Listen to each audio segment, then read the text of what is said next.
Alerte info du dimanche 22 mars, les amis, il y a une escalade de plus en plus grandissante dans le conflit entre l'Iran et Israël. Il faut savoir que Israël s'était déjà fait transpercer la nuit dernière par des attaques iraniennes et on vient d'apprendre qu'un missile a touché le centre de Tel Aviv. Donc on va en gros de plus en plus loin aujourd'hui dans les attaques iraniennes qui commencent à traverser le dôme de fer comme si c'était devenu un gruyère. On a retrouvé le ressuscité qui vient expliquer en gros qu'il supplie les pays de l'Europe à rejoindre Israël et les Américains pour cette guerre contre l'Iran. Donc clairement, il demande une guerre mondiale. De toute façon, c'était son objectif depuis le départ. On sait très bien qu'aujourd'hui, tout le désordre qui a été mis au Moyen-Orient a été provoqué par Israël. C'est une stratégie de départ qui était connue depuis bien longtemps.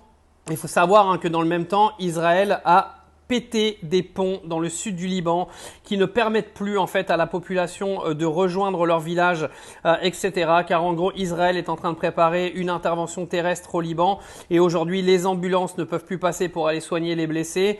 Les gens ne peuvent plus aller chercher ni médicaments ni nourriture. Donc on se dirige clairement vers un nouveau génocide au Liban commis toujours par les mêmes, c'est-à-dire Israël qui se battent contre le Hezbollah en tuant la population libanaise. Toujours les mêmes excuses de légitime défense, alors qu'on sait très bien qu'ils ne le sont pas aujourd'hui, clairement. Il faut arrêter de nous prendre pour des cons.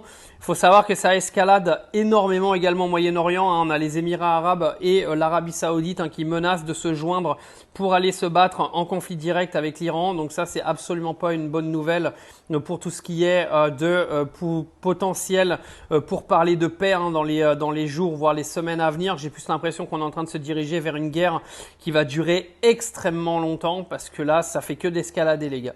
J'ai du mal à voir aujourd'hui où est le positif là-dedans. J'ai l'impression que ça escalade de jour en jour. On voit que l'Iran prend de la force, que aujourd'hui les États-Unis et Israël commencent à supplier les alliés de l'OTAN de se joindre à la bataille. La semaine dernière, c'était Donald Trump. Maintenant, c'est Benjamin le ressuscité qui vient justement demander aux pays de l'OTAN de se joindre à la guerre. Je ne sais pas où ça va nous mener tout ça. En tout cas, ce qui est sûr, c'est que là, tout ce qui est prix du pétrole, gaz, etc., ça va être une catastrophe naturellement parce que quand il y a autant de bordel, vous pouvez être sûr que tous les prix vont flamber de tous les côtés et ça donnera une excuse au gouvernement pour venir vous soutirer un maximum de pognon quoi qu'il arrive. Quoi vous dire d'autre à part que ça sent quand même pas très bon cette affaire.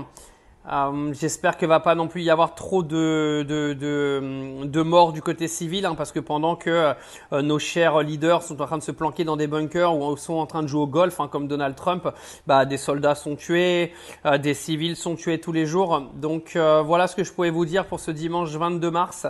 C'est pas réjouissant, j'aimerais bien vous donner des meilleures nouvelles, mais à l'heure d'aujourd'hui c'est pas le cas, donc autant ne pas mentir aux gens, comme ça ça permet d'être transparent.